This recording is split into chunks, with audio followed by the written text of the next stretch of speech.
Juan 17:4, dice el Señor orando al Padre: yo te he glorificado en la tierra, he acabado la obra que me diste que hiciese.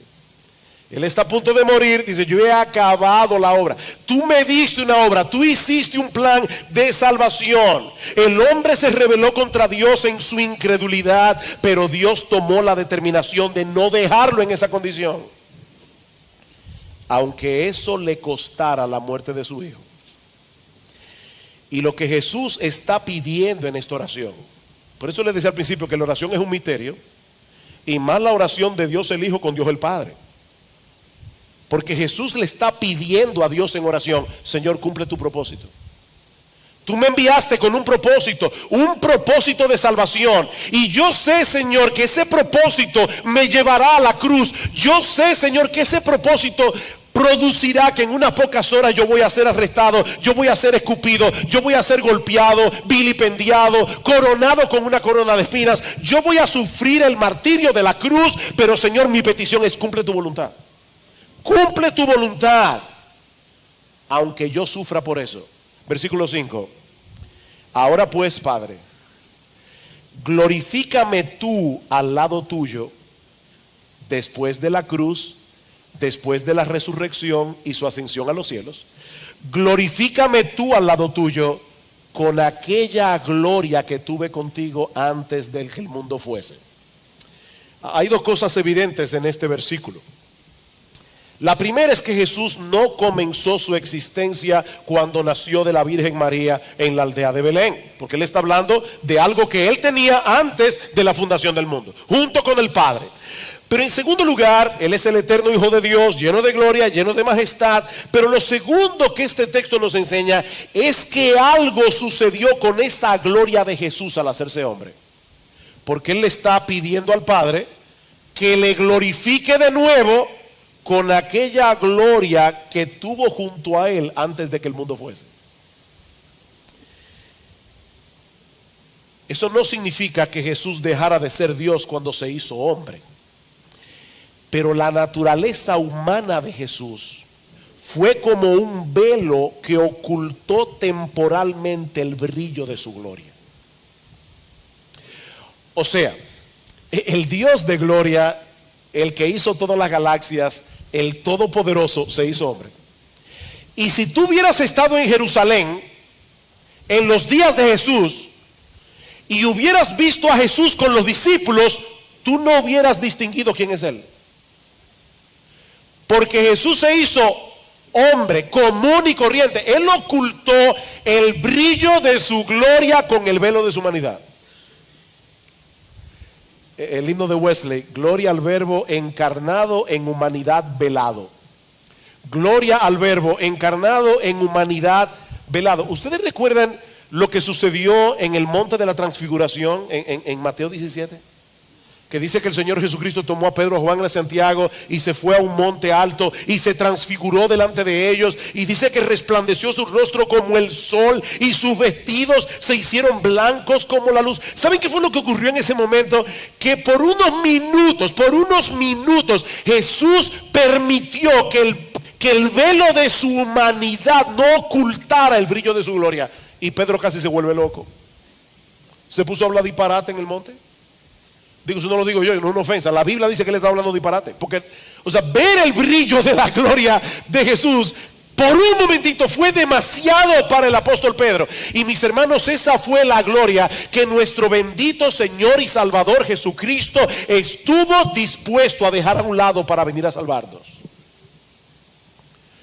Él pudo haber venido al mundo como un rey glorioso, resplandeciente, lleno de pompa. Él pudo haber habitado en el palacio más asombroso que alguna vez algún ser humano haya visto jamás. Un palacio que el Taj Mahal no le quede ni por los tobillos. Pero por amor a ti y a mí, Él decidió nacer como hombre, y eso es mucho, en un pesebre maloliente, en el seno de una familia pobre, y por si todo eso fuera poco, dejarse tratar como un criminal y ser llevado a morir en una cruz para pagar por tus pecados y los míos. Lo sorprendente de todo esto es que ese mismo proceso de humillación que Jesús sufrió voluntariamente es el medio a través del cual el Padre es glorificado en el Hijo y nosotros somos beneficiados con el don de la vida eterna, que es conocerle a Él y tener comunión con Él. Ese es el proceso que Pablo describe en Filipenses capítulo 2. Que Jesús, siendo en forma de Dios, no estimó el ser igual a Dios como cosa que aferrarse, sino que se despojó a sí mismo, tomando forma de siervo, hecho semejante a los hombres, y estando en la condición de hombre, se humilló todavía más, haciéndose obediente hasta la muerte y muerte de cruz. Pero el pasaje no termina ahí. Y gloria al Señor que el pasaje no termina ahí. Pablo sigue diciendo que fue precisamente por causa de esa dolorosa obediencia que Dios también lo exaltó hasta lo sumo y le dio un nombre que es sobre todo nombre, para que en el nombre de Jesús se doble toda rodilla de los que están en los cielos y en la tierra y debajo de la tierra, y toda lengua confiese que Jesucristo es el Señor, para la gloria de Dios el Padre. ¿Saben qué es lo que Pablo está describiendo en Filipenses capítulo 2? La respuesta del Padre a la oración de Jesús en Juan 17. Glorifícame tú al lado tuyo con aquella gloria que tuve contigo. Dios lo exaltó hasta lo sumo. Jesús recibe gloria por causa de su humillación. El Padre es glorificado en la humillación y la gloria del Hijo, y nosotros recibimos de pura gracia el perdón de todos nuestros pecados y el don de la vida eterna. Ahora bien, a la luz de todo lo que hemos visto hasta aquí, ahora yo les pregunto, ¿cuál era la mayor preocupación del Señor Jesucristo en esa primera petición de Juan 17? ¿Era su propia gloria? ¿Era la gloria del Padre? ¿O era nuestra salvación? ¿Cuál es la preocupación de Jesús? Porque algunos comentaristas le llaman a estos primeros 5 versículos: Jesús ora por sí mismo. Y yo creo que eso no es exactamente lo que está pasando aquí.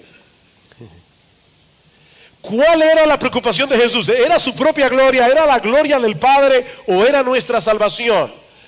Mis hermanos, si algo aprendemos de este pasaje es que no se trata de una cosa o la otra, sino más bien de una cosa por causa de la otra. Vean una vez más lo que dice el versículo 13 a partir de la mitad del versículo: yo hablo esto en el mundo, dice el Señor, para que tengan mi gozo cumplido en sí mismos.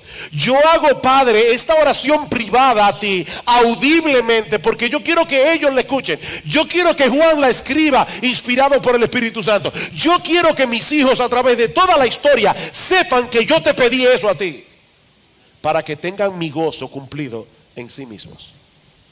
Jesús quería que los discípulos entendieran que la gloria del Padre a través de la gloria del Hijo es el punto focal del plan de salvación, y que nuestro gozo depende, óyeme bien mi hermano, nuestro gozo depende de saber esa realidad y vivir en consecuencia. Mi hermano, tú y yo necesitamos entender lo que Jesús está pidiendo aquí. La mayoría de nosotros venimos a la iglesia esperando que el predicador toque algún tema relevante, ¿verdad que sí? Por supuesto, para nosotros la palabra relevante significa: yo quiero que me hable de cómo luchar eficazmente con la ansiedad. Yo quiero que me hable de cómo luchar con la ira. Yo quiero que el predicador me explique a través de la palabra cómo yo puedo vencer el temor. ¿Cuáles son los principios que me van a ayudar a tener un mejor matrimonio? ¿Cómo yo puedo criar mejor a mis hijos? Y no me malentiendan, hermanos, no es que haya nada de malo en abordar estos temas desde el púlpito. Ahora, déjenme hacerles una pregunta y por favor sean honestos. Sean honestos. Si el miércoles en el culto de oración se hubiera avisado de antemano El pastor Sugel este domingo en la mañana va a predicar acerca de la glorificación del Padre a través de la glorificación del Hijo. ¿Cuántos habrían venido a la iglesia hoy en la mañana entusiasmados y pensando, wow, eso era exactamente lo que yo necesitaba oír? No sea deshonesto.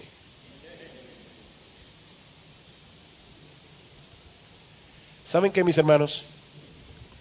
Pocos temas pueden ser más relevantes que este para nuestra vida aquí y ahora. ¿Saben por qué hay tantas personas en el mundo sufriendo crisis de ansiedad y de temor, incluyendo a muchos que profesan ser cristianos? Porque esta es una generación subjetiva, sumamente individualista y altamente egocéntrica. Esa es la maldición de esta generación. Y cuando una persona está demasiado centrada en sí misma, pendiente de sus propios sentimientos y emociones, el temor y la ansiedad serán un resultado inevitable. Lo triste, mis hermanos, es que en muchas iglesias, probablemente sin quererlo, se está llevando a los cristianos a estar demasiado enfocados en ellos mismos. Honestamente me dio pena. Como pastor se lo digo, me dio pena que muchos de ustedes se perdieran la conferencia de la adoración. Nosotros necesitamos aprender a adorar a Dios, porque la tendencia de nuestro corazón es adorarnos a nosotros mismos. Y las iglesias, vuelvo y repito, sin quererlo, muchas veces están motivando a los cristianos a vivir centrados en ellos mismos. Desde los temas que se predican hasta los himnos que se cantan, casi todo gira en torno al hombre y su experiencia, en vez de girar en torno a Dios y su gloria. Decía Martin Lloyd-Jones, y eso hace unas décadas atrás, ya Lloyd-Jones murió en el 81. Sí, estamos en el 2014, 2015. Decía Martin Lloyd-Jones que la mayor carencia en nuestra adoración y en la práctica de la fe cristiana es la falta de un sentimiento de asombro, un sentimiento de adoración y de alabanza. Estamos demasiado absortos en nuestro estado de ánimo, dice Lloyd-Jones, y por los beneficios que el evangelio puede reportarnos a corto plazo, en vez de preocuparnos más por entender mejor la esencia de ese evangelio y al Dios con el cual hemos sido reconciliados a través de la obra de Cristo. En palabras más sencillas, lo que estoy diciendo, mis hermanos, es que el cómo me hace sentir esto ha venido a ser mucho más importante a quién es ese Dios al cual yo adoro y en el cual confío. ¿Y saben lo que eso produce a la larga? Más egocentrismo, más subjetividad y más personas con problemas emocionales.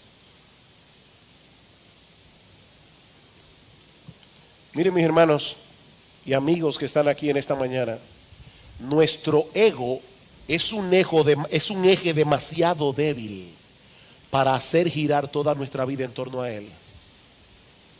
¿Oíste eso? Nuestro ego, nuestro yo, es un eje demasiado débil para que nuestra vida entera gire en torno a él. ¿Cuál es la solución? Escuchen una vez más lo que dice el doctor Martin Lloyd-Jones. En última instancia, la verdadera cura, y él era médico, de paso, doctor en medicina, y pastor, y teólogo. Dice el doctor Martin Lloyd-Jones, en última instancia, la verdadera cura para la mayor parte de nuestros males subjetivos es sentirnos tan extasiados ante la hermosura y la gloria de Cristo, que no nos quede tiempo para pensar en lo más mínimo en nosotros mismos. Esa es la cura. Piensen por un momento en la visión que tuvo Isaías en el capítulo 6.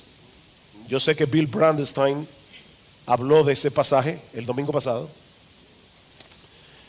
Dice que en el año que murió el rey Usías, Isaías vio al Señor, una visión, sentado sobre un trono alto y sublime.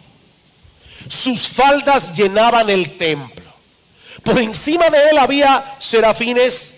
Y oía Brandenstein decir el domingo pasado, no eran ángeles chovi como los que aparecen en las pinturas renacentistas. Esos angelitos gorditos, no, estos ángeles no eran chovi, eran terribles. Era la contemplación de algo como para que una gente se cayera muerto ahí. Serafines. Cada uno tenía 6 alas, con 2 cubrían su rostro, con 2 cubrían sus pies, con 2 volaban y el uno al otro daba voces diciendo: Santo, Santo, Santo, Jehová de los ejércitos. Y otro grupo de serafines les respondía: toda la tierra está llena de su gloria. Y los quiciales de las puertas se estremecieron con la voz del que clamaba, la casa se llenó de humo. ¿Ustedes creen que después de esa experiencia Isaías estaba preocupado porque tenía unas cuantas libras de más?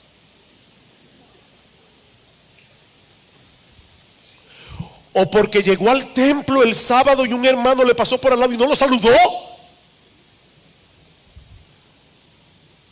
Mis hermanos, cuando un hombre adquiere la perspectiva de Dios que tuvo Isaías, las cosas triviales desaparecen. Nosotros somos una generación que vive absorta en cosas que son estúpidas y que son triviales y que no valen la pena.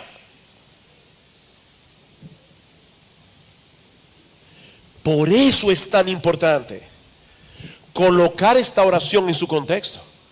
Al final del discurso del aposento alto, ¿ustedes recuerdan cuál era el problema de los discípulos esa noche? Ellos estaban confundidos, ellos estaban turbados, porque Jesús se iba. Y el Señor les hace ver en el discurso que su partida era necesaria para el beneficio de ellos. Pero ahora, a través de su conversación privada con el Padre, los está ayudando a entender que hay un propósito más alto en todo lo que Él vino a hacer a este mundo, y era la gloria del Padre a través de la gloria del Hijo.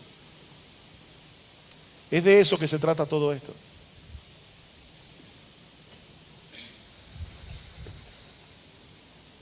Dice Francis Chan que nuestro Dios nunca ha tenido una crisis de identidad. Él sabe que Él es grande y que Él merece estar en el centro de nuestras vidas. Y cuando Él está en el centro, nosotros recibimos el beneficio. Déjenme compartirles algo muy personal. No estaba en el guión. Yo estoy sufriendo de sinusitis, mucha gente lo sabe aquí. Y a veces eso me hace la noche muy difícil. La otra noche no podía dormir. Fue una noche horrible, hace 2 noches atrás. Y yo veía las horas pasar, las 2 de la mañana, las 3 de la mañana, las 4 de la mañana, las 5 de la mañana, mucho sueño, no poder dormir. Pero yo he estado leyendo algo sobre el libro de Job últimamente. Y cómo el diablo le dice a Dios: ¿tú crees que Job te sirve de balde? Quítale lo que tú le has dado y tú vas a ver si no te maldice en tu misma cara. Y Dios le da permiso al diablo para tocar a Job, para que Job sufriera lo que él sufrió y mostrar que aún así se iba a mantener apegado a Dios. Yo le decía a mi esposa ayer, hubo momentos anoche en que yo me desesperé mucho, pero venía esto a mi mente y yo decía: Señor, si todo esto es para que yo pueda mostrarle al mismo diablo que tú me bastas, aunque yo no duerma. Amén, gloria a ti. Está bien, Señor, no es lo que yo quiero. Eso no me quitó la desesperación, pero me dio otra perspectiva. Yo le decía a Gloria en estos días hablando, cuán importante es la teología. Cuán importante es la teología para tener tu corazón en calma, para poder lidiar con estas cosas. Mis hermanos, ¿qué puede ser más eficaz para erradicar de nuestras almas el temor y la ansiedad que contemplar nuestros problemas a la luz de la gloria de Jesús? ¿Qué puede ser más mortal para nuestro orgullo, para nuestro egoísmo, para nuestro apego a las cosas de este mundo que una dosis diaria de la contemplación de esa gloria? No hay un tema en la vida cristiana que no esté relacionada con esto. Cuando Pablo quiso despertar la generosidad de los creyentes en la ciudad de Corinto, yo estaba pensando en estos días, ¿cómo es eso de que Dios ama al dador alegre? ¿Por qué Dios ama al que da alegremente? No al que da diciendo, tengo que dar mis ofrendas cada domingo a la iglesia porque si no me va a partir un rayo. No, Dios no ama ese tipo de personas. Dios ama al dador alegre porque el dar alegremente refleja mucho de lo que hay en el corazón. El dar alegremente refleja que para ti tu Dios no es el dinero. El dar alegremente muestra claramente que tu confianza está en Dios, no en tu cuenta bancaria. Y por eso Dios ama al dador alegre, porque eso revela mucho el corazón de un hombre. Y cuando Pablo quiso despertar la generosidad de los corintios, ¿cuál es el argumento que él usa? Ya conocéis la gracia de nuestro Señor Jesucristo, que por amor a vosotros se hizo pobre siendo rico, para que vosotros en su pobreza fueseis enriquecidos. Padre, glorifícame tú al lado tuyo con aquella gloria que tuve contigo antes que el mundo fuese.